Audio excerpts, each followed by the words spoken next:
applied research project.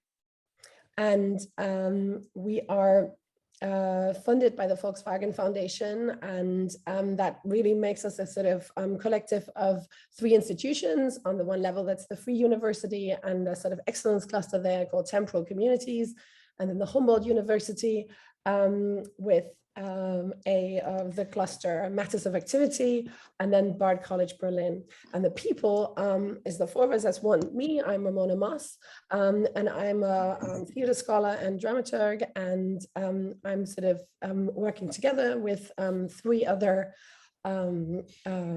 people, and that's on the one level Nina Tecklenburg. Nina, maybe you can wave at everybody. So that's Nina. She's working at Bard College Berlin and is the professor for theater and performance there. And she's also the artistic director of Interrobang, a performance collective in Berlin.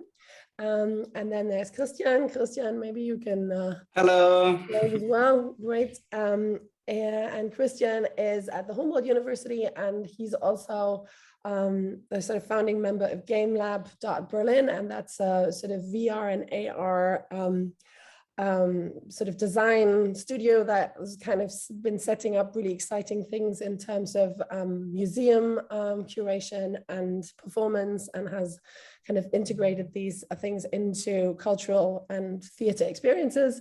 And then there's Janina Janka. Hello. Hello. All right. And Janina is an independent artist working in Berlin, both on sort of site-specific spatial performance and sort of exploring the idea of space and politics. And she's also working with the performance collective Turbo Pascal, which is also based in Berlin. And then there's also Judith König, who you've maybe met before. And she has been sending you all the wonderful emails in the run up to this. So, and she's also here to help you, she's our student assistant, and also working at extended audiences at the Free University Berlin. So, and if anything is going wrong or you have any questions, please just post something in the chat or email her if you get kicked out or whatever. Right, so what we do in a couple of kind of short sentences, I'm just gonna share my screen briefly and show you a couple of things, and then we can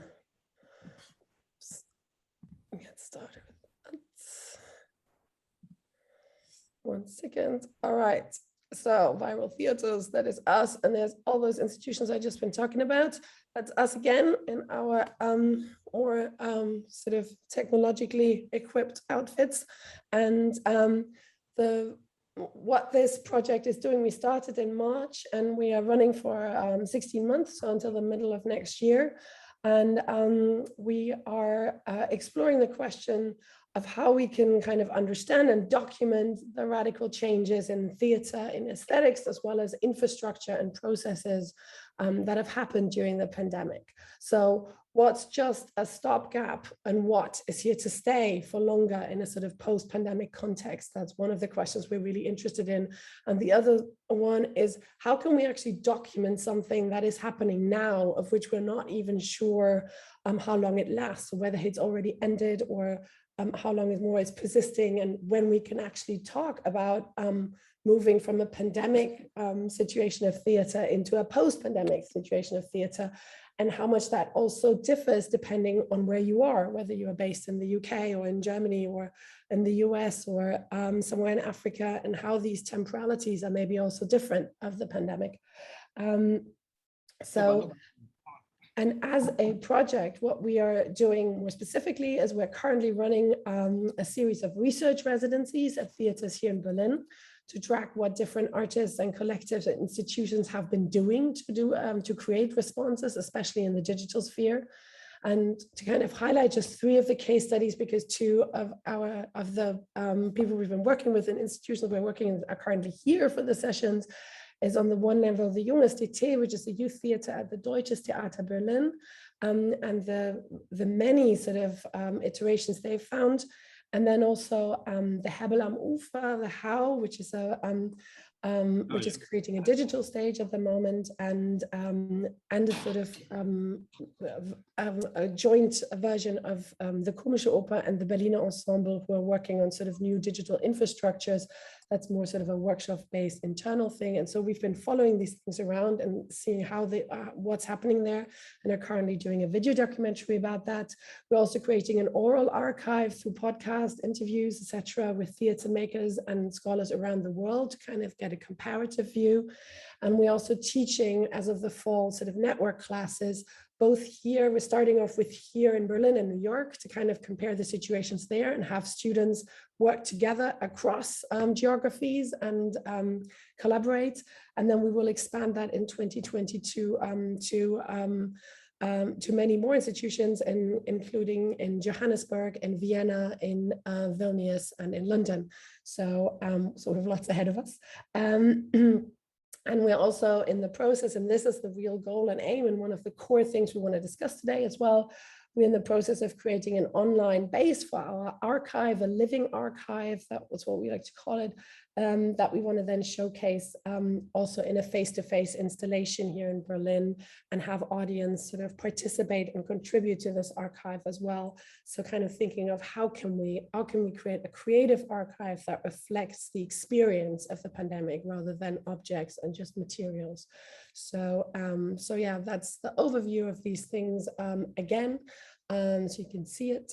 And so you can write them down for your diaries. These are the next things to come for your events, for your calendar. That's one, the installation in December from the 7th to the 12th, and also a sort of bigger conference on the Anthropocene and agency in the Anthropocene that sort of branches that out further to sort of digital humanities and environmental humanities, if you're interested in that. And you can find all more information on our website about this.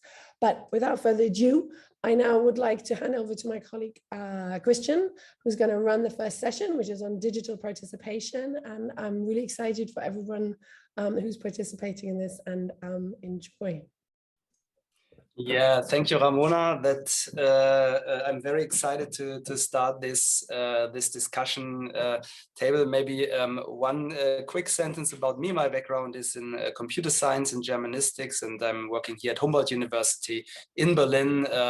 And I'm very excited to be part of this project, as digital forms of participation have been in the focus of my interest all during my research. And I'm very happy to have three very exciting guests today. Padberg, Sarah Reimann, and Stefanie Sobelle. I will quickly say a few words about this session before we can start with some intros of the participants. So we will have about 15 minutes input talk by everyone, and then we will dive into the discussion about the topic. So about the session. We were saying the theater as a building, institution, and event is full of rituals. Rituals of going to and being at the theater, rituals of rehearsing and performing, rituals of practicing collectivity and becoming a public. In this session, we want to explore how this participation in and partaking of ritual changes in the digital public sphere, and how these processes and encounters can be translated into or rendered in alternate ways in the virtual realm. So first of all, we have Stefanie here. Stefanie is an associate professor of English at Gettysburg College, whose projects focus on the spaces of stories and the stories spaces tell. Her book, A Building is a Book, forthcoming, looks at the architecture in and of American literature, and she collaborated with her brother, theater artist Sobelle, on a production titled Home, about the memories of houses, which was commissioned by the Brooklyn Academy of Music. Stefanie is the co-producer and curator of Decameron Row, a work of digital architecture that houses 101-minute videos by artists around the world documenting their lives under quarantine. So This is Stefanie, and then we have with us Sarah Reimann. She studied dramaturgy at the Hochschule for Music and Theater, Felix Mendelssohn Bartholdy Leipzig, and theater studies at the Freie Universität Berlin. And after various positions as a freelance dramaturg, she has been working at the Hebbel am Ufer since 2012, now as dramaturg and curator for the How4.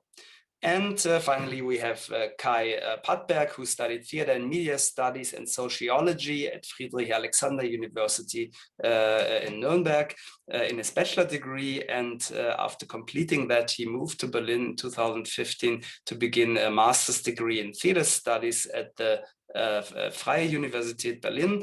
And in 2018, he completed his master thesis Störungen vom Beruf bis zur Bühnenbesetzung. And during his studies, he was a scholarship holder of the Hans Böckler Foundation. He was involved in the academic self-administration.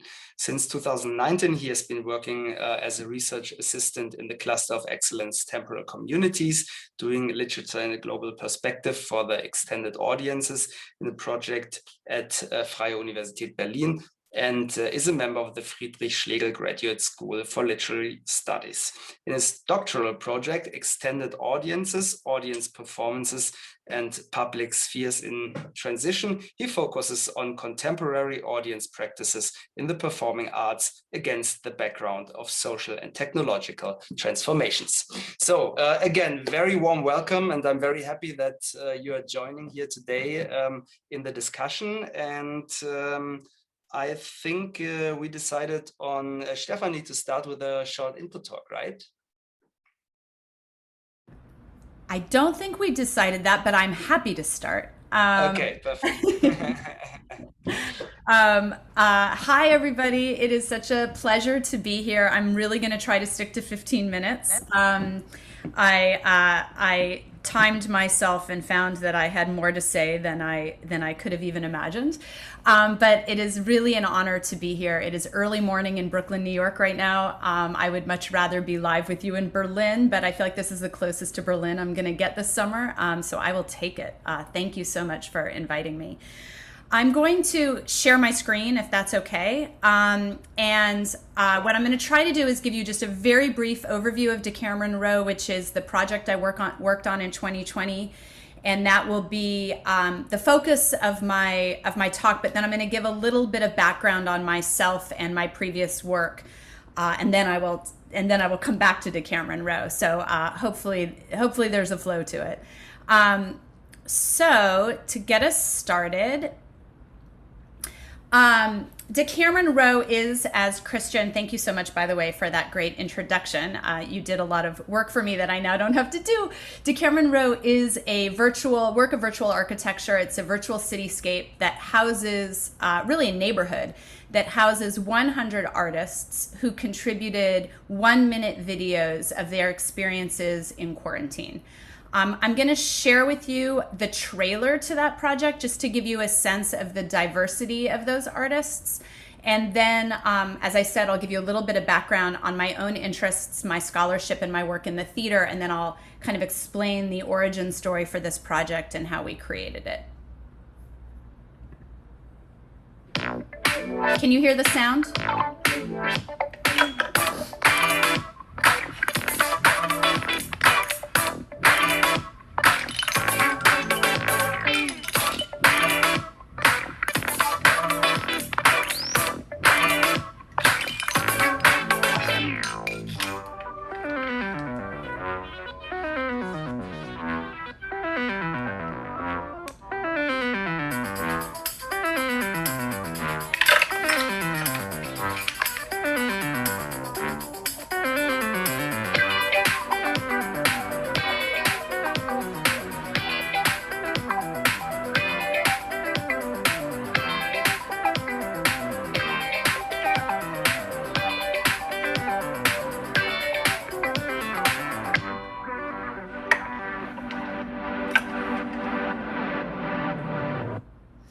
I just wanted to give a shout out to Ben Schott, who is one of our contributors on Decameron Row, who made that trailer for us. Everything that we did for this project was kind of done on a volunteer basis, which I'll talk a little bit about, and him taking the time to do that for us was really amazing. So he's not here today, but I always want to give him credit for creating that for us. All right, so as I said, as Christian said actually in his introduction, I am a scholar of American literature. I teach in Southern Pennsylvania, and I'm interested in really what do we mean when we call a place home? I am also an editor at a magazine. I've worked in the theater, and what kind of holds all of these disparate projects together is an interest in architecture and the architecture in and the architecture of stories. One of the questions that has emerged from that work is, how do we find ourselves at home when the structures we live in are unsafe or uninhabitable or uprooted? And so I hope that you'll see when we get to it that that is sort of one of the questions that has also informed my work on Decameron Row.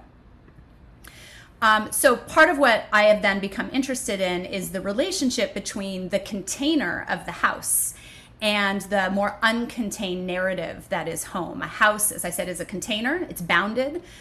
Whether that house is a building, a book, a theater, it has boundaries and holds the limitless possibilities for living that occur within those boundaries. Whereas home is uncontained. We associate it with safety, community, calm, and privacy, but also with danger and sadness and isolation. In game terms, home is a goal. In clinical terms, it's associated with nostalgia or homesickness, once a diagnosable disease. In Giovanni's room, James Baldwin writes that home can be a person. Home changes meaning depending on how we use it. We took her home is very different than we took her to a home. And I realize that this usage is very particular to English. So bear with me on that. But I also have, I think there's differences in all languages, and that would be worth talking about too. As Dorothy repeats in A Wizard of Oz, there's no place like home. And so what I'm kind of interested in is how home is not a place, but rather an idea, a story we tell about how we live, or who or whom we want to be, which really emerged in many of the videos of Decameron Row, that we asked people to submit videos that kind of express their experiences of isolation, and we were surprised at how abstract some of those turned out to be.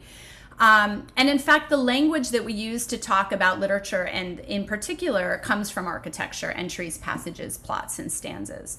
So what happens when the story and the container don't line up with one another? This is a question that many writers have explored for a long time. I'm not going to go into that because it's not the focus of today, but it's a kind of long history of literature.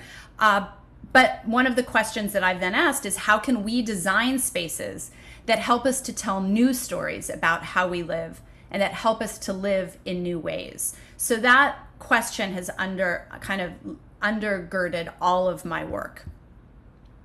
Right before the pandemic hit, I was touring with Home, the show that Christian referenced, that was created by my brother, Jeff Sobelle. I was the dramaturg for the show and on the initial creative team for the show. And it really asks a lot of these questions. What do we mean when we call a place home? What is the relationship between house and home? How does home contain memories, not only of the residents that live in it, but a kind of much longer, deeper sense of memory and time? It opens with an empty stage, and during the course of the performance, a house is constructed and then populated, first by the performers and then by the audience members. And one of the things that really emerged for us during this, the creation of the project and the run of the show, is that home is created in collaboration with others, both those we see and those we don't see. It's also a problem of access. Who has a right to call a place home, and to whom does home belong?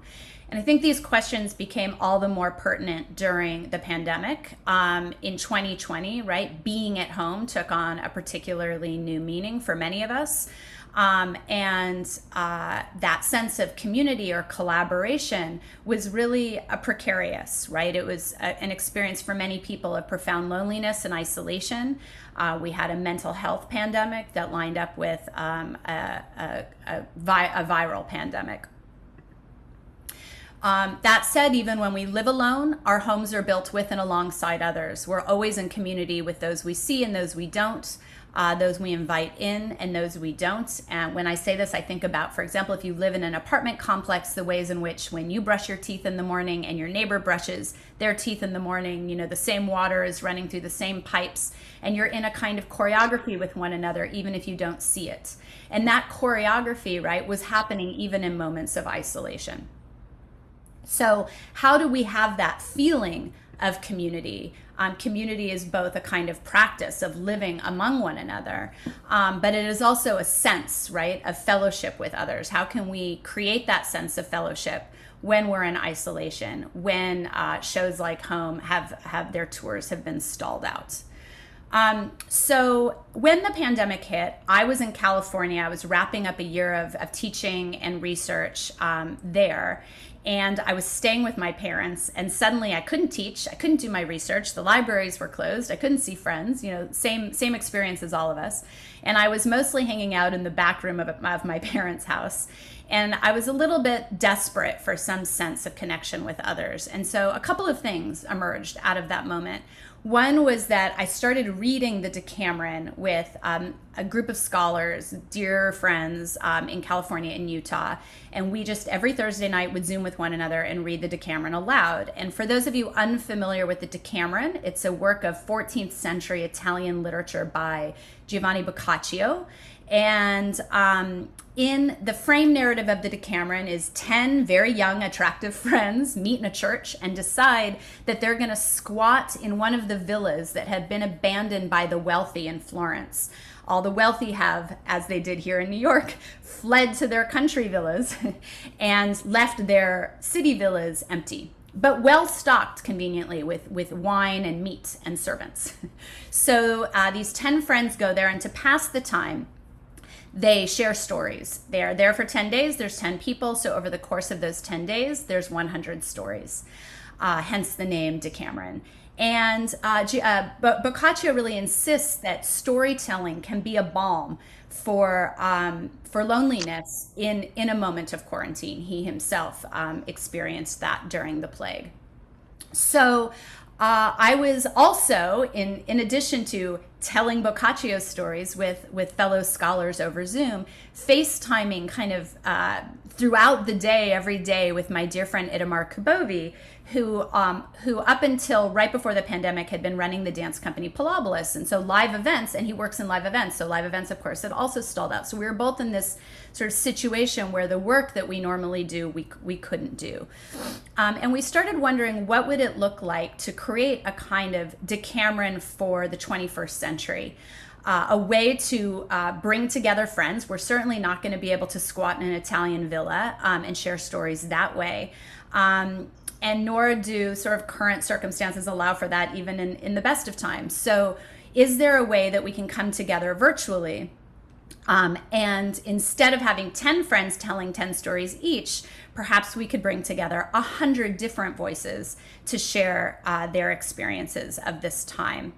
And Itamar at the time was also working with an incredible designer who's actually based there in Berlin, Juan Diaz Borjaquez, who had this idea of a virtual city streets, right, that we could house all of these figures in. Itamar was also collaborating with a community builder in California named Sherry Huss. They were working on a different project, and Sherry's partner, Joe Such, who's a programmer, also wasn't currently working on anything in particular at the time, and so he agreed to build our back end. So this was this kind of hodgepodge, eclectic group that came together because of the pandemic. We hadn't been working together before. Although Itamar and I were good friends, we had never collaborated before. And so it was really a kind of serendipitous coming together of people. Also, we had a $0 budget, which I can talk about later, but everything was done on a purely volunteer basis. I'm now going to just show you what we ended up coming up with. So this is if you go to the website, which is www.decameronrow.com, you will arrive at this sort of intro page. Oh, another thing is we had initially had the idea that we would ask a magazine to host this. I'm an editor at the Los Angeles Review of Books, and so we approached them first, and they gave us this very good advice, which was that if they hosted it as part of their their website, they would then kind of own it. They would own curatorial control, and they would own the IP. And so if we wanted to maintain curatorial control and the IP, we should own it ourselves. The other issue was, of course, storage of all of these videos, which they did not want to have to take over. So what they did is they made us a channel, which means you can access it through their page, but it stays kind of under our purview. So you click to enter. There is a kind of brief introduction that tells you a little bit of the backstory and summarizes the Boccaccio that I just summarized for you. And then you get to the page, and I realize I'm coming up on 13 minutes, so I will try to be quick here. So what happens is when you click on any of these windows, and we launched one building at a time throughout the summer of 2020, so they were not all filled when we first launched. When you click over any of these windows, you'll see that it hosts a different artist. A different resident lives there. So we have filmmakers, we have choreographers, we have writers from South America, all over the African continent, all over Europe, all over the US, East Asia, etc. So I'm just going to show you a couple pieces of a couple of the videos to give you a sense of them. This is from dancer choreographer Mike Tyus. Hey, smile for you, hold my whole sensation.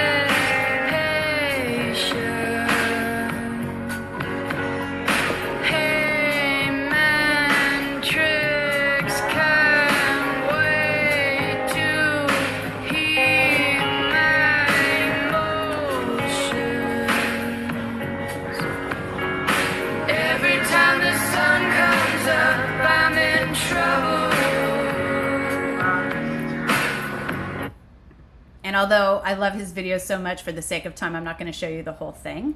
But to give you a kind of sense of other videos in here, I'm going to show you Jeff Sobelle and Sophie Bartolussi's. This is also done in collaboration with the opera designer and puppeteer Julian Krauß.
So when we asked people to send us 1-minute videos of their experiences in quarantine, we invited them to just do very informal videos of themselves talking to us.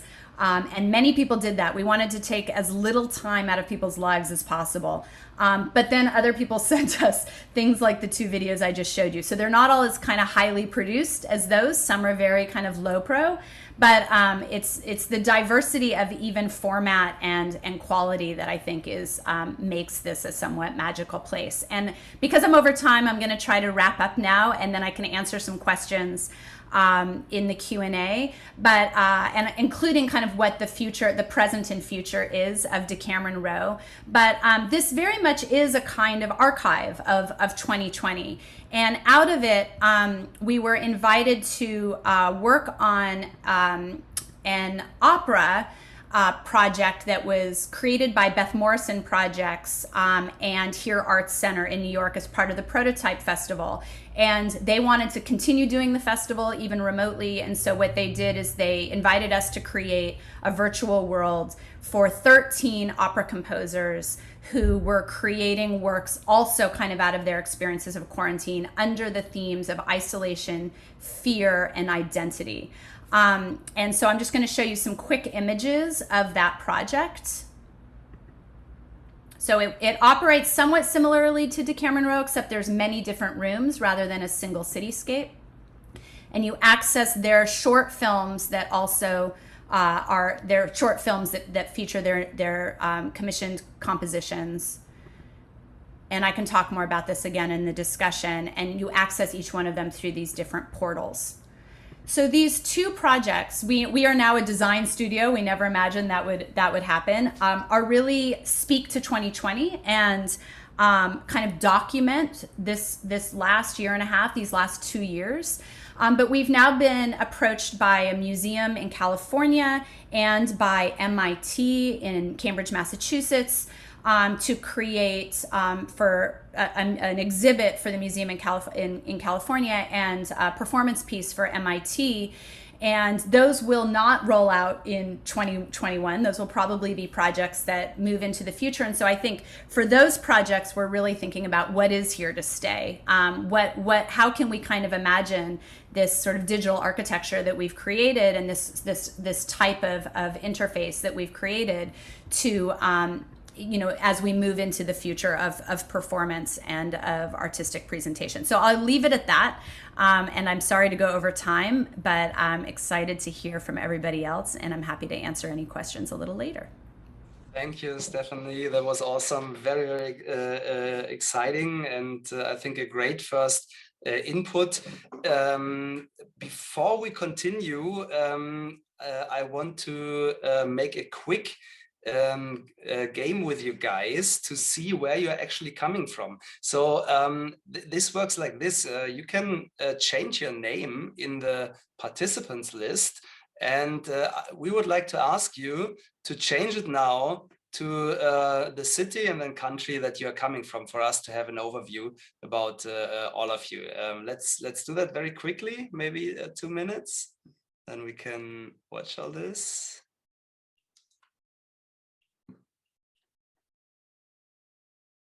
I'll do 2.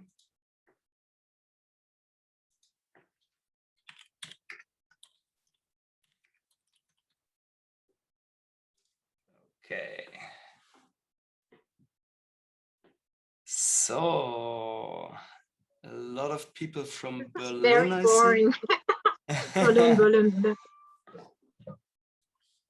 We have even somebody from Montevideo, I can see, UK, Austria, France, India, Australia, Italy, Benin City, I see, wow, interesting.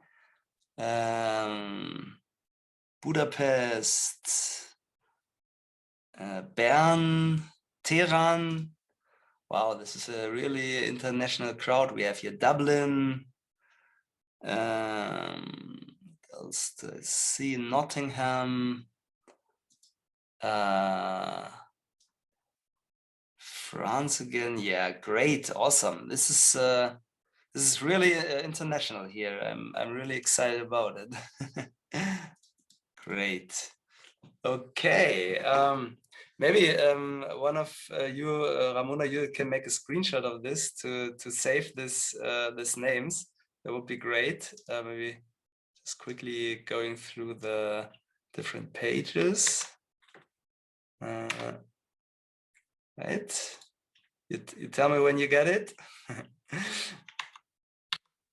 Okay, I use the time in between to correct a horrible mistake I've done. I have not introduced Anna Krauß, who is also participating here today. Anna, maybe you wave into the camera. This is Anna. Anna Krauß studied art, music, and media at Philipps University in Marburg and applied for theater studies in the JLU Gießen. She worked for a long time at the TNT Marburg and assisted at Forced Entertainment. Since 2016, she has been working in the production of How Hebbel am Ufer and from the season 21-22 as digital producer. So very warm welcome to you, Anna, too, and please excuse my mistake on this.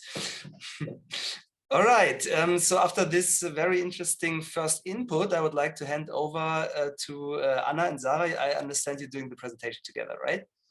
Perfect. Yes. So the screen is yours and we are all very excited to listen from you. Okay, hello everyone. My name is Sarah Reimann and I work as a dramaturg at How, as was already mentioned, and I also curate the How 4 program.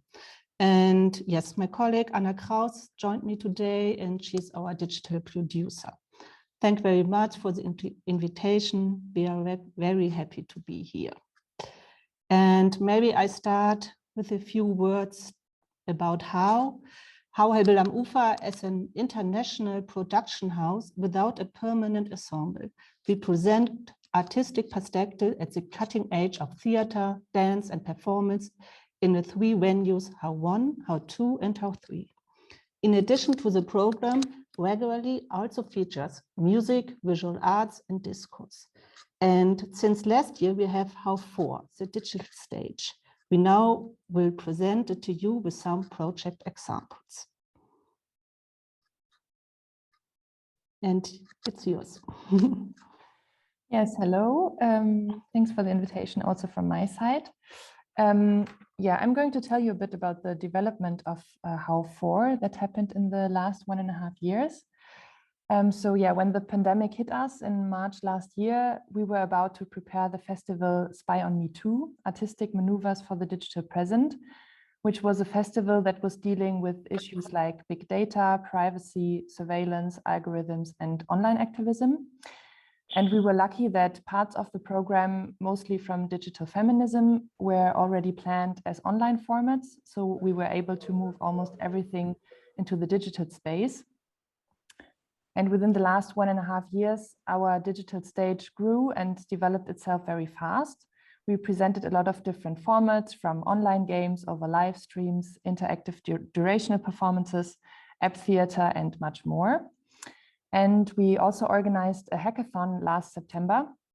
And afterwards, we had 3 resident groups here at How 3 who came together after this hackathon and worked on digital formats.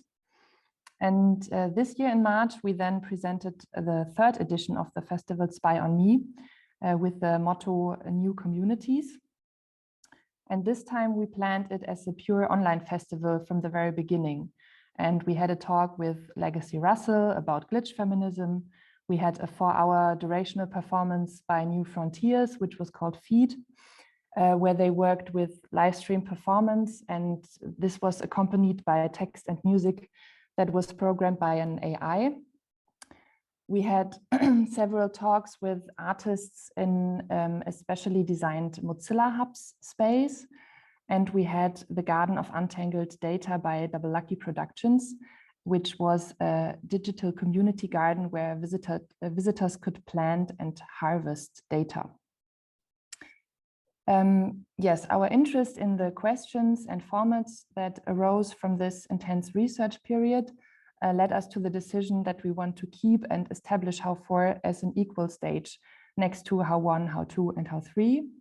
Therefore, How 4 is the youngest stage of How Hebbel am Ufer, and the artistic access to digital technologies and platforms is very central for us, as well as the idea of research and process as it reflects the characteristics of the digital world, which is fluid and ever-changing as well. I wanted to now show you a little trailer that the group New Frontiers made for us.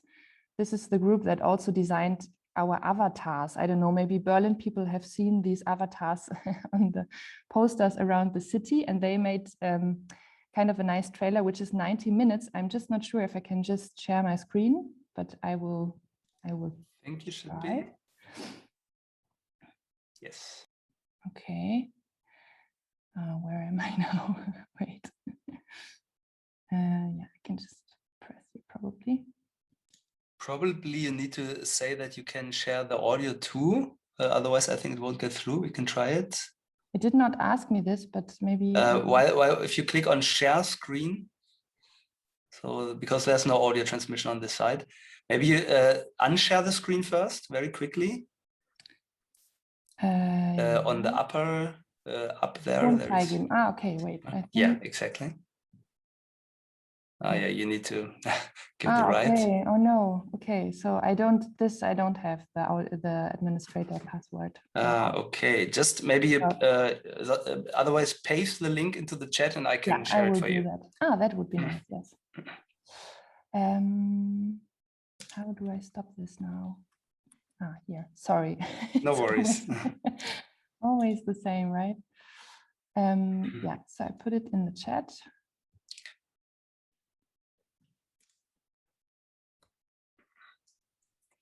Yes.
Yeah, thank you. Thanks a lot for sharing. And yeah, it's just a little impression, maybe. And with this, I'm going to hand back over to Sarah now. Yes, so from the very beginning, projects that create communities have been very important for R4. Because of this, the festival Spy on Me #3 in March of this year was also under the headline Your Communities, as Anna has already told you. I put here also the link in the chat, so maybe you can check it out later. And these questions were important for us from the beginning and still are. How can we develop a community even if we are alone in the analog space? How to achieve closeness without a body? How does coming together work when its framework is always pre-programmed? What forms of digital liveness can we create? Speaking from our experience, it is elementary for the sense of community that there's a digital feedback loop. And we think it is important that this feedback is interactive because of the separated spaces and the different forms of attention of digital and analog media. And based on this considerations, HOW has also started its digital program with workshops, a game, and an online rave. And we would like to present these projects to you in a bit. And for us, it is very important to say that Anna and I take the perspective of users who still know modems and did not grow up with smartphones. Younger people often no longer distinguish between digital and analog space in their everyday practice. The artist Caspar Reimann, with whom we have just developed an app, once said, I quote, "Everything I do is analog, is also digital at the same time, because I have always access to the internet. And everything I do digital is also analog at the same time, because it's my everyday companion, this smartphone." And in addition to the focus on interactive formats, participation in the sense of involvement in cultural and political life is also very important to us. For people whose perspectives are often underrepresented in political discourse and in the cultural sphere, digital space has a special significance as an important space for making art and politics. And we include these developments also for our floor. Anna will tell you something about the online wave pixel later. This means that cooperation with communities for whom the digital space has long been a stage and communication platform is very important to us. And for How4, we want to present projects that get too little attention between the everyday news about big data, shitstorm, etc. We are interested in projects that have both a tech positive and critical approach to technology. For us, the collective digital feminism from Berlin shows very well how this can be done. Together with How, they have developed a workshop series and desktop show from people from 16 years on. I put also the link in the chat where you can see what they did exactly. The guests can do the workshop live from How or on the communication platform Discord.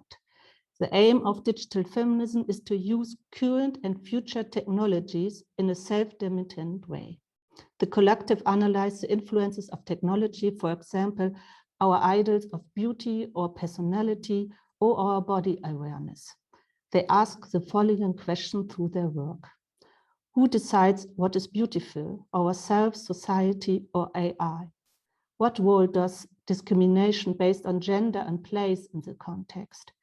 To what extent can trans and post-human conceptions help answer the question of what it means to be human nowadays?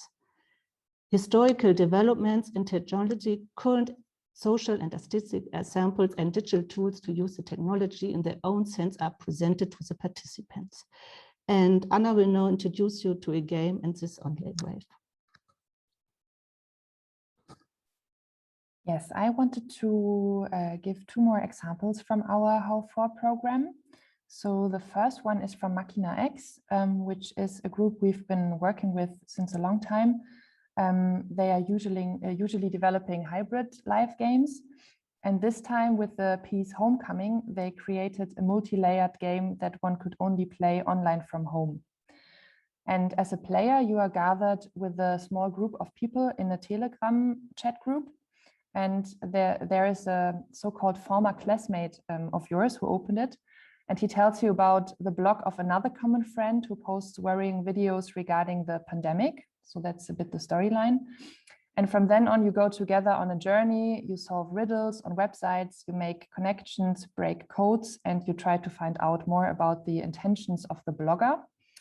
And in the chat, you are discussing with the others what might be the next steps, what are helpful hints, and yeah, try to solve this together. Yeah, most part of this game happened on this chat platform on Telegram, but everything starts already a few days before when a real letter is being sent to your home. And after opening it, it guides you to an online test.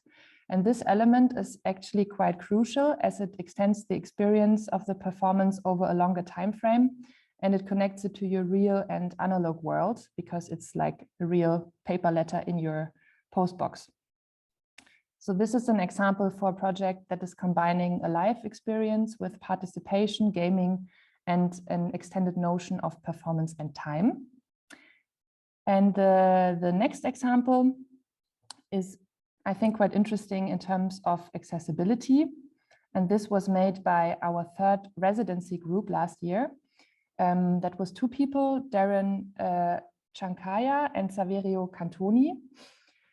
And they developed also a Mozilla Hub space with the help of Ala Pop, an artist as well. And they invited 8 different artists groups from all over the world to fill the space with music and to host a party. So the idea was to have an online rave. And the groups they invited were, I just tell the names because I think they are important for the project, so they should be named here. Club Covid, Death Rave, Dudak Larin Chengi, Go Girls, House of Tupamaras, Crip Hop Nation, Mamba Negra, and Queer Waves. And most of them were from the queer or disabled community. And when you as a visitor were entering the Mozilla Hub space, you could choose an avatar and then walk freely around the space and watch the implemented DJ sets of the different groups on screen, talk to people via the chat, and you could also throw virtual hearts if you want. And I wanted to show you one image, just maybe to give you an idea, which would be this one. So it's a screenshot, so it's not perfect, but you can see that here's like the video screen, and there were like these different videos and DJ sets. And for example, this year is a little avatar, and you could like go there and talk to it. And here was a little introduction text, and then you could just like move around like in a game actually and experience the rave. I can stop this now. Do you still see my screen? Yes? You can just click in the, yeah. Okay. Yes, and in addition to this online rave, they also programmed a website where they gathered a lot of other material. They did interviews, and there are also more photos and stuff. I'm just quickly going to post it here in the chat. Yeah, and I think the interesting part in this project was the experience that a gathering of very different international groups who might not have been able to gather in a real physical space for example, financial, political, or accessibility reasons, was in this case really able to be very energetic and fruitful. So we found it a really interesting project. And with this, I'm going to hand back to Sarah for the final words. Yes, so due to the all-encompassing digital transformation that so strongly influences our everyday life, our thinking, our bodies, and our needs, we are convinced that digital tools should be seen as a self-evident artistic tool. It is clear that we as a theater institution, but also as a society, are still in the process of learning the digital alphabet or the digital rituals. So we hope that with How4, we can make a contribution in imparting digital manners and learning digital technology, so that we all gain a confidence in using it and enables us to understand the systems we use. So thank you very much. Thank you so much. That was really insightful and very interesting, also having all these examples. Thank you so much. That I think will give a very interesting impact to our discussion. So that leaves me to our last input session from Kai Padberg. Very welcome also in this round, Kai, and the stage is yours. We are very excited about what you are going to present. Yeah, then first of all, thank you, Christian, for the warm welcome.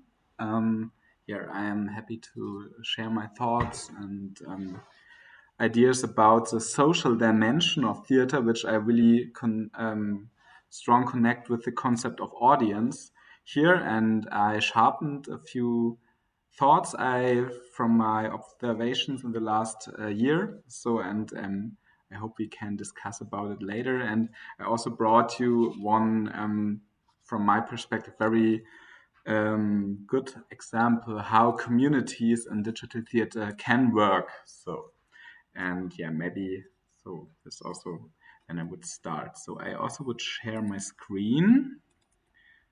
So can you see it, the presentation? Yes, perfect, thank you. Great, okay, then I would start. So we had in our research project extended audiences and event series the last year with theater makers from all over the world. And last week we had a kind of wrap up where I presented a few theses about what experiences we made during the pandemic in theater. And one of these theses was about the social dimension in theater. And going on from this thesis, I want to present a few thoughts about what audiences need to be an audience in digital spaces in theater, and what could be strategies on this way. So the thesis was theater during the pandemic. Theater audience as a temporal community has been plunged into a crisis by the pandemic. Digital theater has yet to prove itself in this crisis.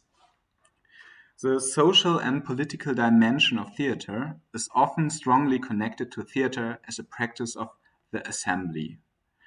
The assembly is still in a crisis by the pandemic. From my perspective, the danger is that the social dimension of theater will be marginalized in digital theater forms.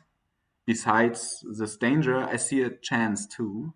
At the same time, there is the potential that theater audiences will once again become more involved as a part of public discourses, or to say it in other words, there are only a few clicks between a digital performance and a public debate on social media, where everybody could involve.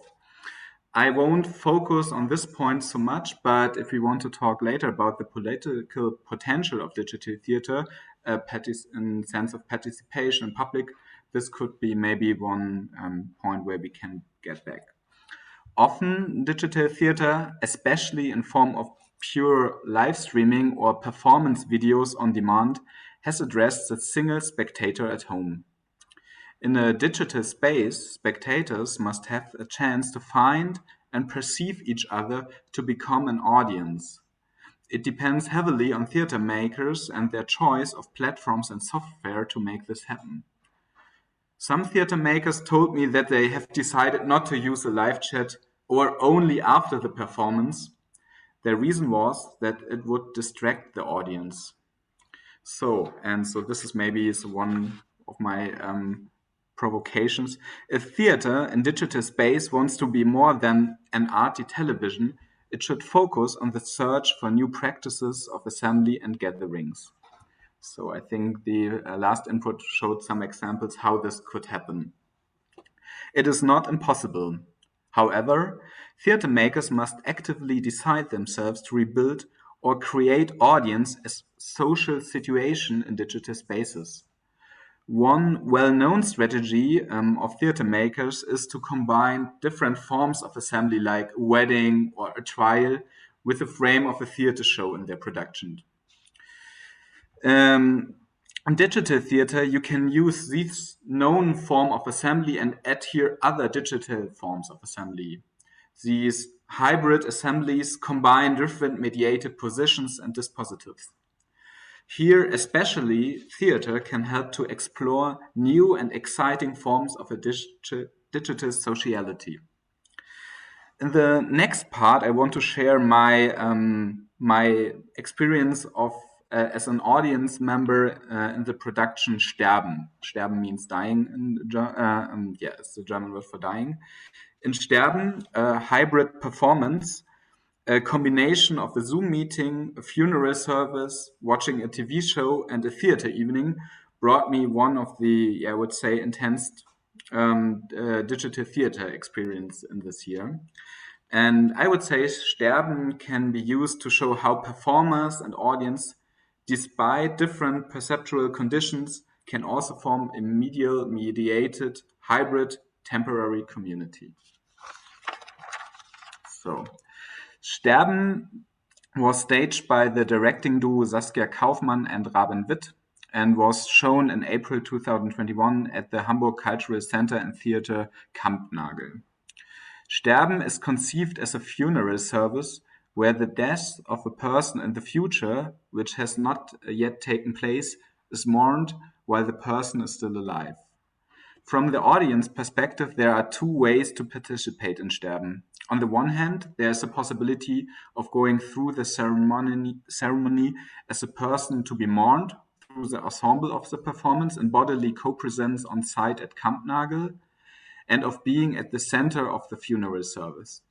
The other possibility for the audience is to participate as guest at the funeral service of another person. The second option, because of the COVID-19 pandemic, was organized through Zoom, the Zoom video conferencing software. I attended the funeral service for Aglaya in April 2021 via Zoom. So, in advance, the guest of the funeral service received an email with instructions. The guests were told to have a pen and a notepad ready, as well as a drink to toast with. They were also advised that the cameras on their end device at Zoom should be turned on throughout the whole funeral service. This, Kampnagel noted, was a necessary component of the performance. After the start of the Zoom meeting, the audience was greeted by a performer who carried out a technical and thematic introduction with them. After that, the course of the event was explained, and the guests were prepared for several sections of the funeral service, where and when the guest, we were 30 people, should involve themselves. The audience rehearsed some of these moments together with the performer. After this preparation phase, the performer took the audience backstage to the performance via her end device. Various performers introduced themselves briefly as they passed by, and the audience got a look behind the scenes where the performers made final preparations before the ceremony. Then the ceremony began. 7 performers of different ages and genders moved to the location of the ritual in white flowing robes. At the side of the room there where the choreographic and ritual part of the morning ceremony took place, Aglaya, the one who was to be mourned, also dressed in a white robe, sat waiting at the steps of a kind of altar. So I show you a few pictures because it's sometimes, I think, not so easy to imagine how this could look like. So this is kind of the altar I try to describe.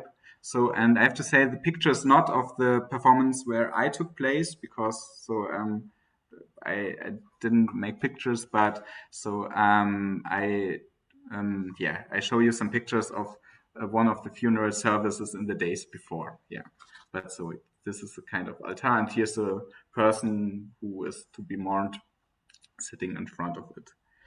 Yeah. The audience were presented with the space on their screens via different changing camera settings. A cameraman, also dressed in white, moved around the performers and filmed the 1-hour ritual. If one stuck to the Zoom settings from the introduction at the beginning, the other members of the audience were not visible to you. Sterben, however, did not forget the audience and brought them into the space of the performance as well as into the image of the live video through the use of video projection. The videos of each audience member were projected onto hanging projection walls in a semicircle around the location of the ritual. The continuous recording of the faces and parts of the bodies of all the audience members watching the morning ritual were thus always present for Aglaya and the performers in the space. Sometimes the cameras at Kampnagel also filmed these projections, reminding audience members as individuals that they are not alone watching the performance. So I can show you a picture of that. So here you see the performers, and the cameraman, and you see maybe these walls. So it's here at the side next to the palm tree. And on the next picture here, yeah, you can see and when I took part in the performance, so in every of these, so the whole wall was full of pictures of the audience members. So when I saw my own video image in the room, I was again made aware of my own visibility to the others. The projection walls, where the audience videos were lined up and arranged next to each other, hang at about the head height of the performers and suggest a semicircular grandstand from which the audience looks down on the ceremony. This was an arrangement that the performers had present on site, but which did not have much to do with the camera-guided perspective of the audience. The audience members saw the images of the cameraman and the other cameras alternately on their screens at home. In this part of the performance, they got to see live-edited wide repertoire of cinematic shots from extreme close-ups to fast and slow tracking shots and camera pans. Whereas the beginning of the welcome section, the feeling of accompanying the performers privately through the camera on their mobile device was still present, later a different visual experience emerged, which is reminiscent of a film or a television show through its securely directed images. Thus, when a performer began an eulogy addressed directly to Aglaia, the camera perspective constantly switched between the performer giving the speech and a close-up of Aglaia's face as she listened intently to the eulogy written personally for her. So maybe I can show this also to on a picture. Yeah. After this eulogy for Aglaia, a performer kneeled down in front of her and cried. The performers moved choreographically and spoke in turn and in chorus about dying. They called out things that Aglaia will no longer do after her future death. The design and process of the ceremony recalled various religious and spiritual symbolism and practices, but were not tied to any particular religion. During the course of the ceremony, the audience heard many personal details from the life of the person being mourned. A close friend of Aglaia was also presented in the digital audience and was greeted and addressed by the performers several times during the performance. The audience members were also invited to actively participate in the mourning ritual. They were asked to formulate a message about life and death, put it on paper with the pens they had brought, and show it through their camera. So I think I have a picture of that. Yeah, here you can see it. So here someone has written this Bon Voyage in their own camera. At a later point, the audience members could address their own words directly to Aglaia. The majority of those present virtually made practical use of this possibility. Many expressed gratitude that they got such a personal insight into Aglaia's life and expressed a strong attachment, even though, with the exception of the close friend, they did not personally know the person being cared for.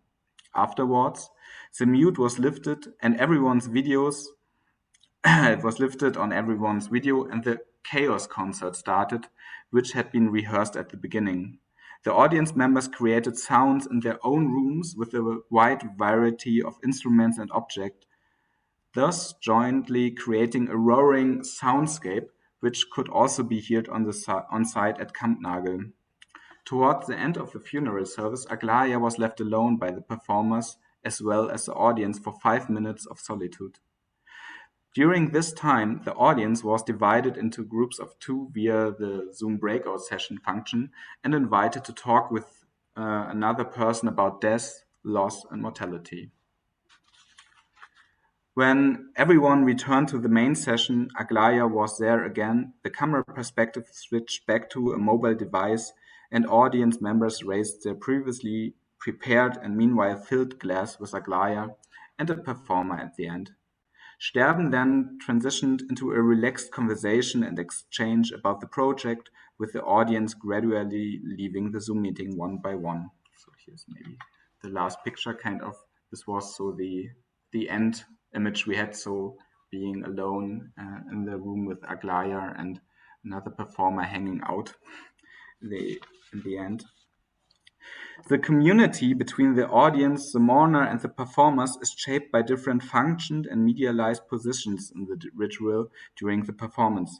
However, this does not detract from the emotional connection that was established between myself and others. In particular, your own visibility through the imperative of the camera being switched on and the possibility of addressing personal words to the mourner unfolds a communal intimacy and also a commitment and authority that is unusual for digital spaces and difficult to escape. For example, myself and a second person with whom I participated in Sterben, we were uncomfortable about eating during the performance because the camera was on and everybody could see us.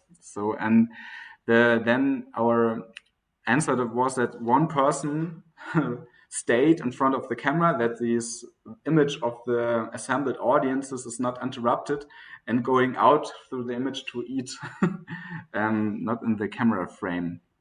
Yeah. So the reception and the kind of community creating during Sterben is characterized by hybridity.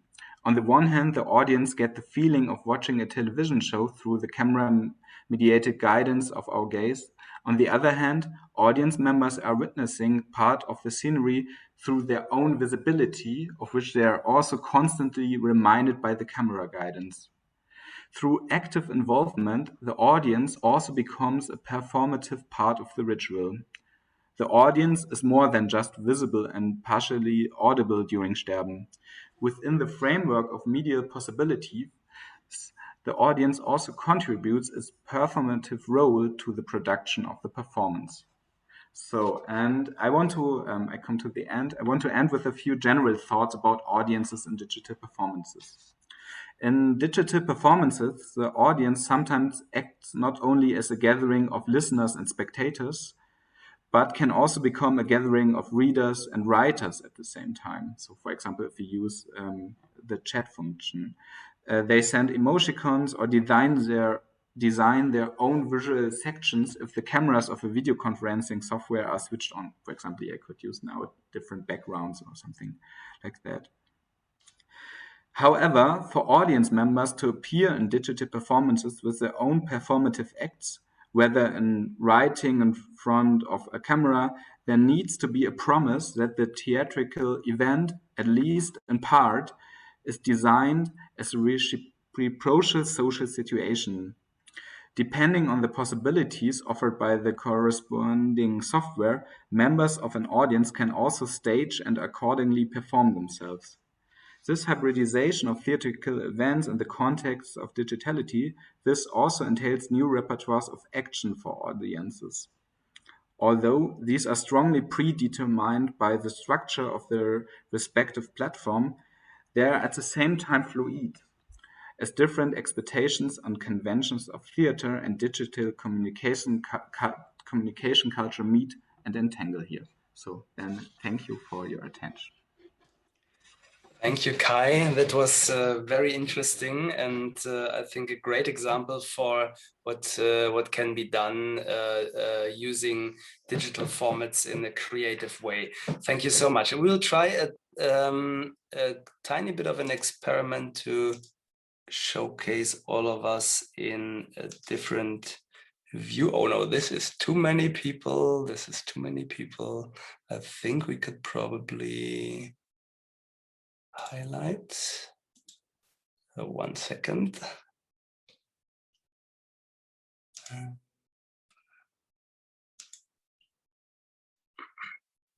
Oh.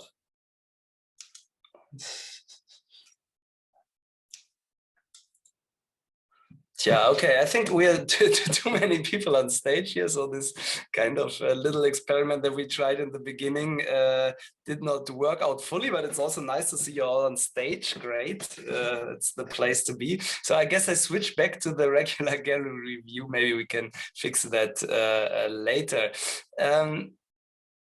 Okay, so we are going now to the questions and answers section, and we want to pin now all the participants. Judith, maybe you can help me just spotlighting all the participants in this panel. And maybe I can ask a first question until I open the floor, because I'm very excited about that, and that is the big question of the omnipresent screen, right? I mean, in everything you have showcased, you're creating moments of extraordinarity in a way. It's something that is supposed to stick out of our, I don't know, 6 to 8 hours screen time every day, although it is in the screen. So what do you think? What is your perspective or approach to still create something that is creating this this sense of being together, of having a special kind of atmosphere and moment that sticks out of increased usage of screen? What would you say to that? Whoever wants to start.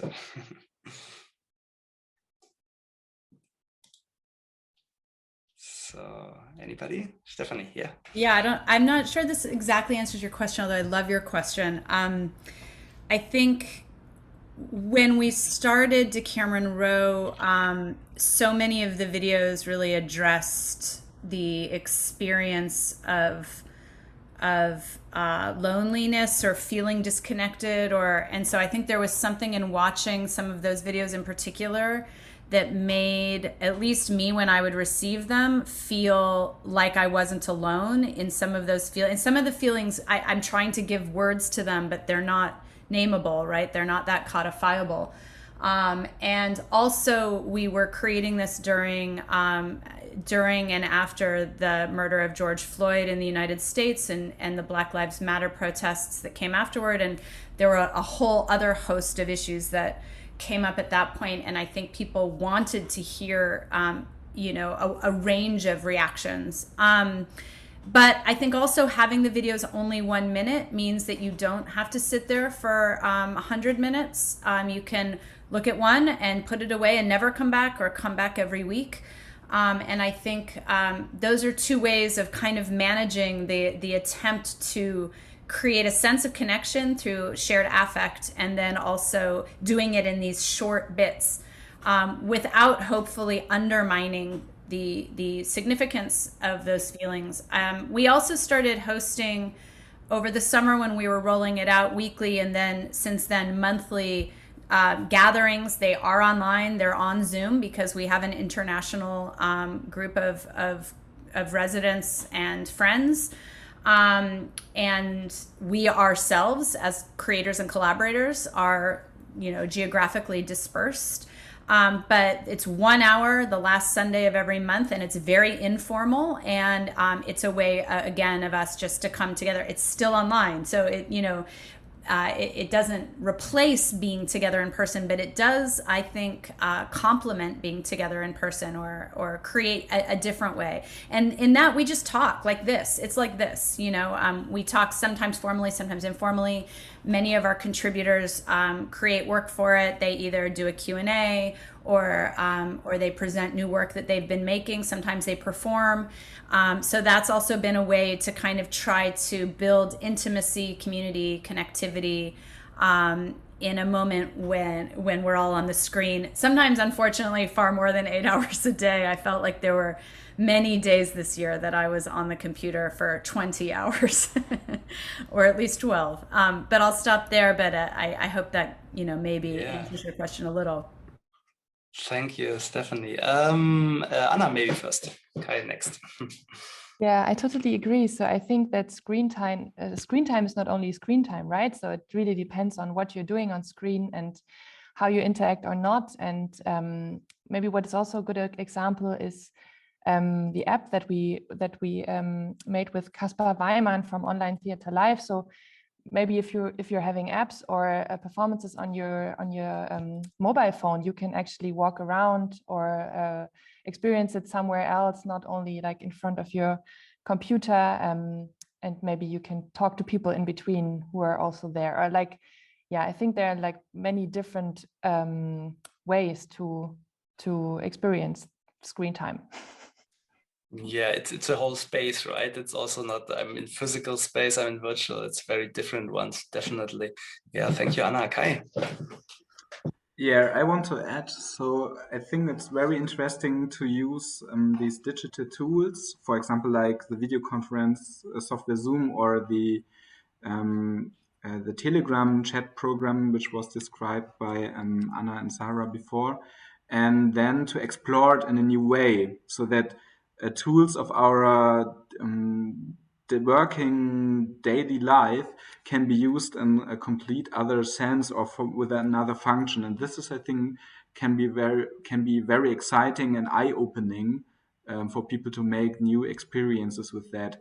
I think this is also something different from, or maybe a challenge, but also a good challenge from the thing when you go normally to cultural institutions with their big buildings, and then you go up the stairs and okay, there's the red curtain come up, and so here you go more to the daily life of the people, and then have to show them a complete different perspective with your performances. And I think this is also a good chance to make something special. And I would agree on something I think Sarah or Anna said it before, these social situation, which I think it's really important also to have these feeling of that there is something special, and it's more special than watching Netflix or something like that. So I think for the later session about the question of liveness, but also this social dimension, I would really stick on it as a point which makes one of these differences how to experience art in a digital space. Yeah, that's, I mean, you kind of named that. It's you're also entering a new space of competition there, kind of, right? So if it's about some kind of, let's say, culture or media consumption, it's not just that event that is incorporated into going to the theater, but it's kind of delivered to you. Therefore, probably that competition is part of the creation of works too. Has that influenced your works to think about the competition, or just or not so much?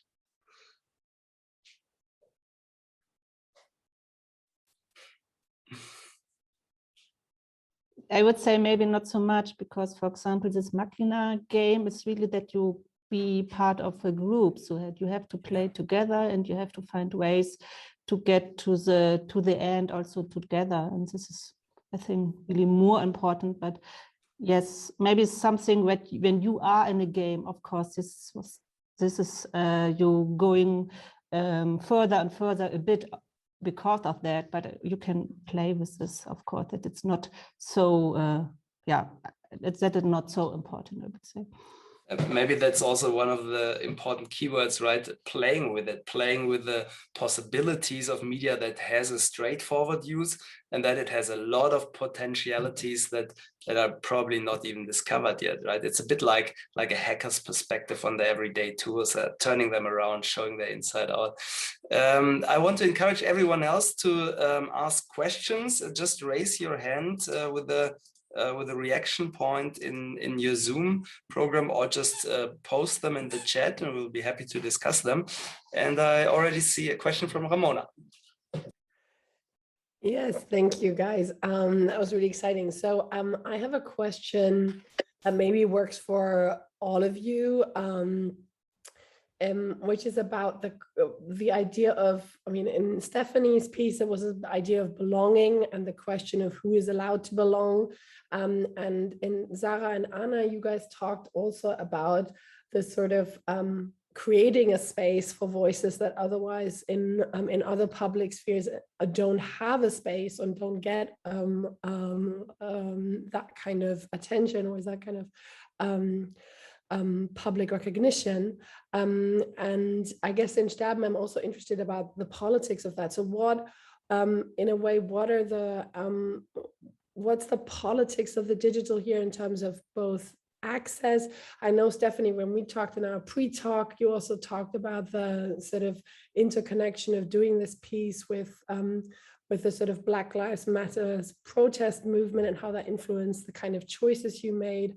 I'm kind of wondering about this dimension of the politics and the digital, and how you can relate that to all of your three pieces or presentations.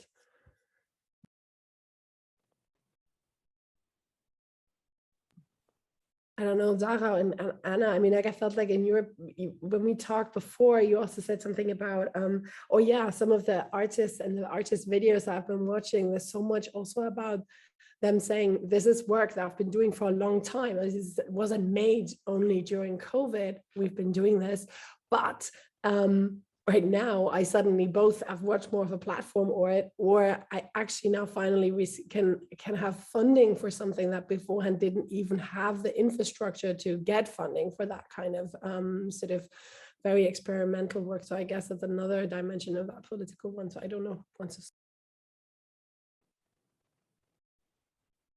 Yes, I would say we say this always because it's very important for us to say that there is so much happening what we don't know until now, or even, of course, also in the future, that we don't have this gesture of, now we explore all the things. There are lots of things were happening. In the past already. It's a bit that we at the theater, we are just quite late to have a look to them, and so it's not the it's not a question for them, it's a bit more a question for us, I would say. And for the How program, it's really important for us to have a diverse program because of gender and race and so on. And we just found it out that, of course, in this digital space, it's even more equal than in our institutionals, culture spaces, media, and so on. Yes. Yeah, this is such a good question. We did talk about this a little bit yesterday. I think there are maybe three issues that came up throughout the process of building this and our subsequent project Modulation. And they really all have to do with the curatorial programming side, but and then eventually the user experience. I think just from the idea of diversity that we, as academics and artists, I think that was always our priority, where it became more challenging. And when I say diversity, aesthetic diversity, geographic diversity, and then yes, also diversity in terms of identity politics. But we wanted an extremely eclectic group of contributors.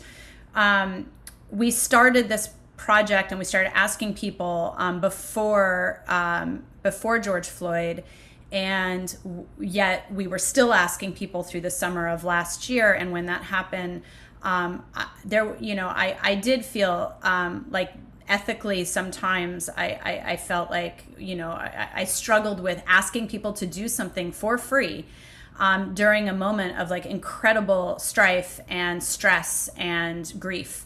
And of course, it was a moment of stress, strife, and grief before that too, but in a maybe more collectively shared way, and during Black Lives Matter in a way that was not equal. And so I felt very conflicted about asking people to do that, and I mostly just invited them not to reply to me or to say no, and many people did, and many people said yes also.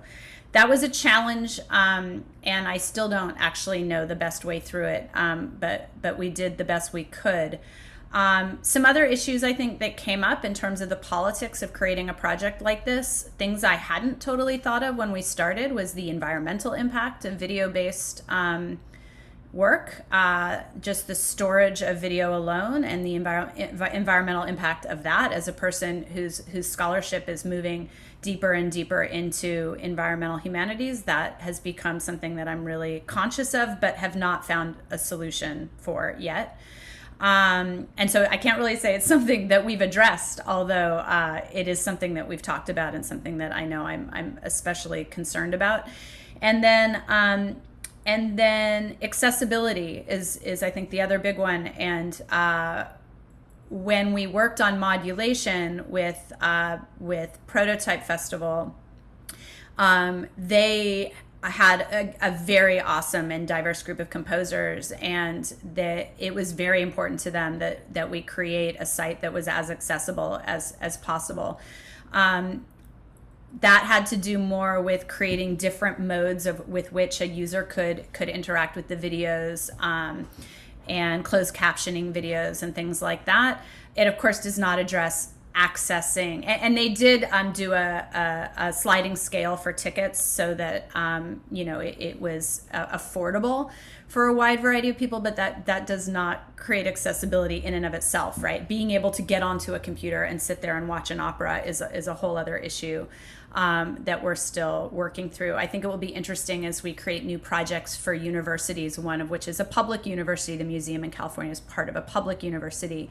I think that's gonna be front and center of our concerns, and certainly of theirs. So I'm excited to see, and if anyone has ideas, I welcome them. I'm excited to hear how other people have thought about these issues. Thank you, Stefanie. We have 2 more questions here. First from Anna Bernsen, please go ahead. Hi, yeah, I was thinking a lot about attention spans and what that implies when working digitally. If you are in a theater, you have people sitting in a seat, traditional theater, and they don't get out that easily.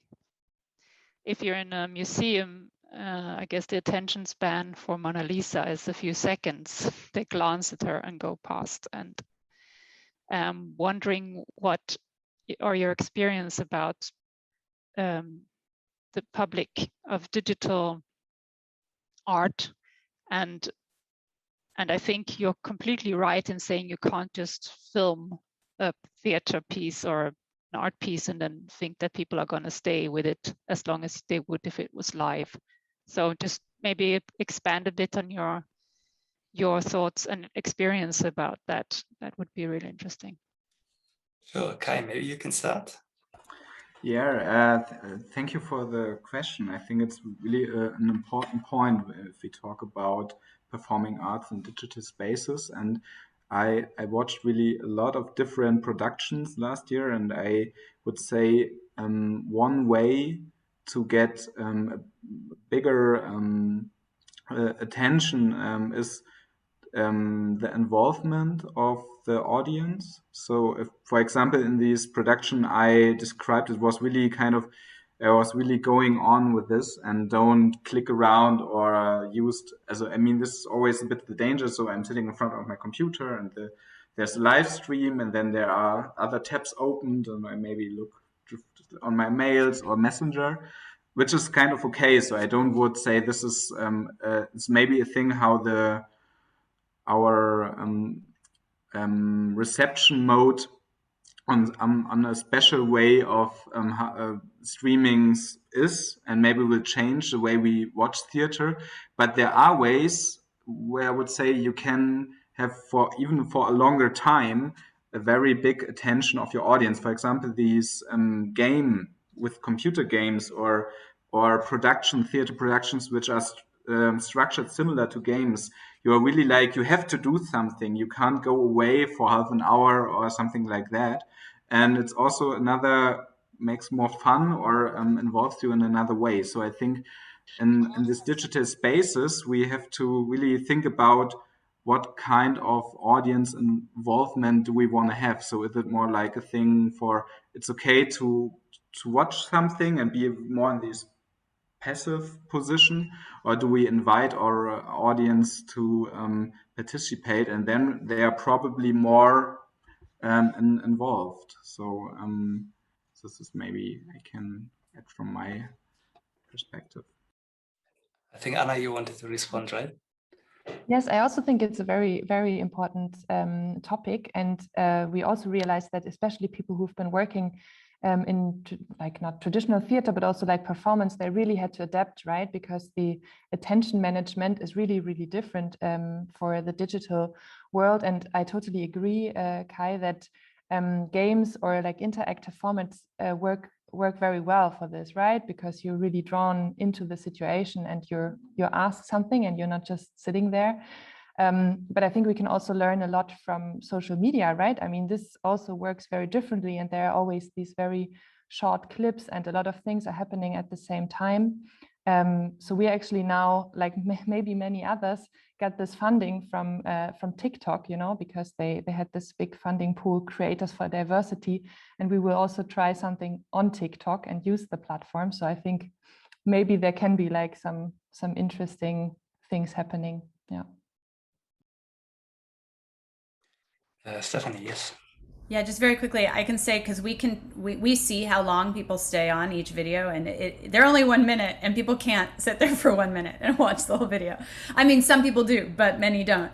That said, I really agree with everything everybody else is saying about interactivity. Like, we are still asking users to interact with the interface, and especially when you kind of gamify things.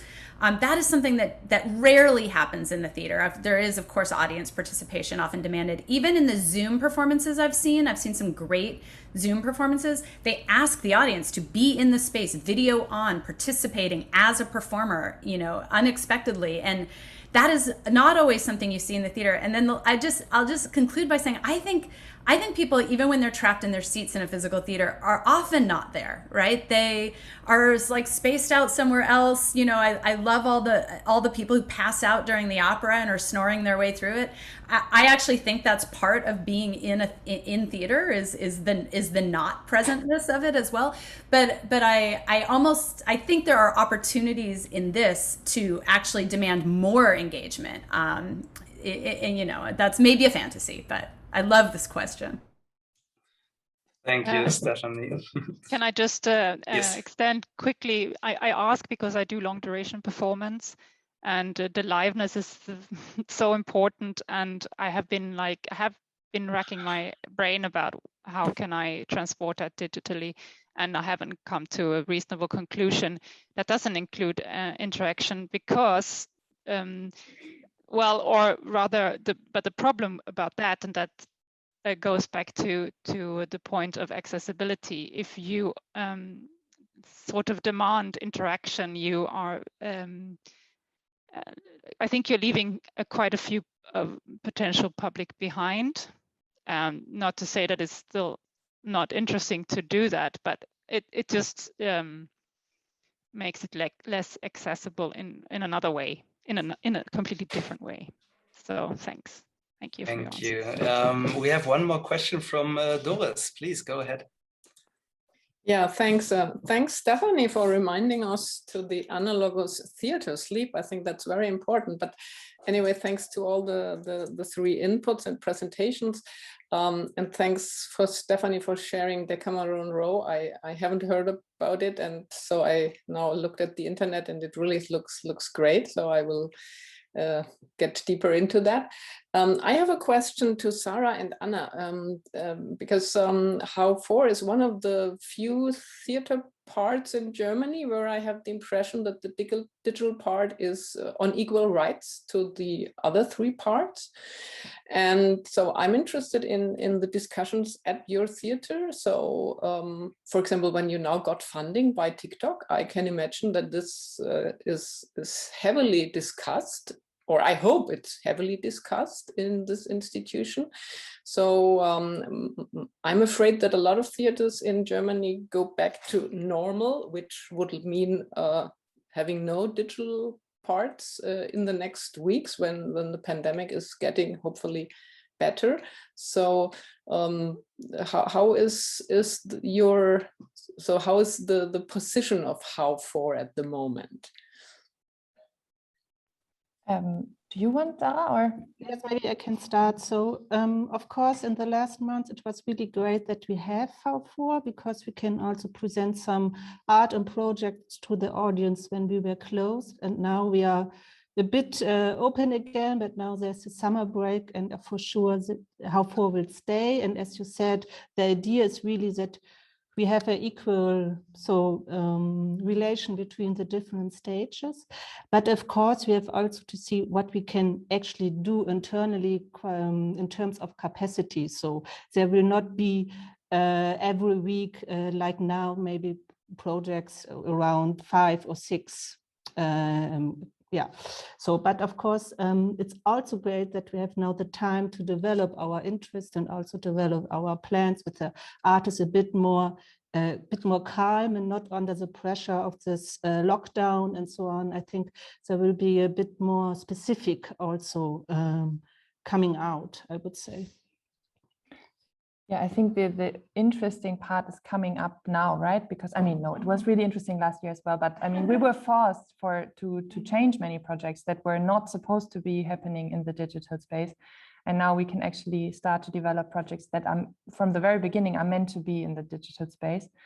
And yes, as you know, like now I'm working as a digital producer, which is a new position that we established now at HOW, also to say that, okay, we take it seriously, you know, HOW 4 is one of our stages from now on. And just quickly to your question of TikTok, yeah, there are a lot of discussions. I mean, in this case, also because what does it mean to get funding from such a big institution, and what does it mean for us? And yeah, we don't want to be their advertisers or anything like this. Yeah, but it's also interesting. And also data security. I'm really. It was new to me that a Berlin institution is allowed to do something with TikTok. So I wouldn't be allowed to do that at my university because of the Berlin data security, right? So that's really interesting. Thanks. Thank you so much. As we are already advanced in time,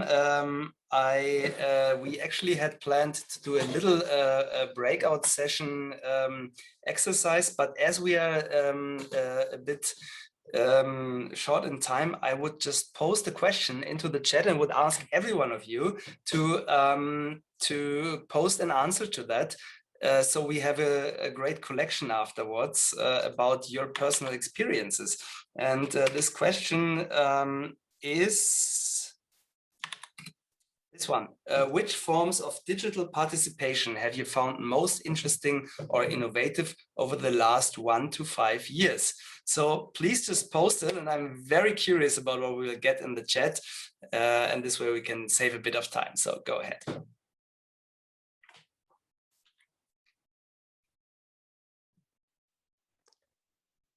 And maybe while you're doing this, just to sort of add, so what we will do now is to have a 15-minute break where you can actually, I think, get up and sort of step out and shake yourself off a little, and then we will reconvene at 4, and we will not skip the breakout room. The next time we will somehow manage to get it in, because we want you to be able to also discuss with each other. But just to, please put those things in, because we really want you to kind of archive this chat as well. So we really encourage you to kind of keep the chat going and make it, you know, even more active throughout the next session, and just put any thoughts in there, any reflections along the way. Yeah, and I see people are posting, so that's super great. Yeah, it's super interesting. Keep going. Exactly. So, but thank you first of all to everyone for this really exciting session. And actually, the one final kind of thought on this maybe is also what struck me. Is that in a way both Stefanie's piece and also the HOW 4 in and of itself, the HOW 4 with its sort of permanent digital stage, obviously has a sort of really interesting take on forms of performance that are not necessarily always live, or where liveness is not the kind of core of it, because obviously in Decameron Row, it's like about returning and just keeping, you know, looking at it again and again, and sort of fitting it in your attention span somewhere, somehow. And with the app, for example, that Lulu app that is currently available on the HOW 4 platform, that is a sort of similar thing. So as kind of an interesting way, maybe as a sort of looking forward to the question of liveness and the core of liveness in theater, and how much this is sort of maybe also challenging our ideas about that in some ways, of how important that may or may not be at this point. All right, so, but thank you, Stefanie, thank you, Kai, thank you, Sarah, thank you, Anna. That was really fabulous and really exciting. Thank you also from my side. It was really great. Thank you so much. Okay, so I would say we keep the chat open for all your responses, and who has responded already is free for the break. So see you in around 15 minutes. Thank you so much.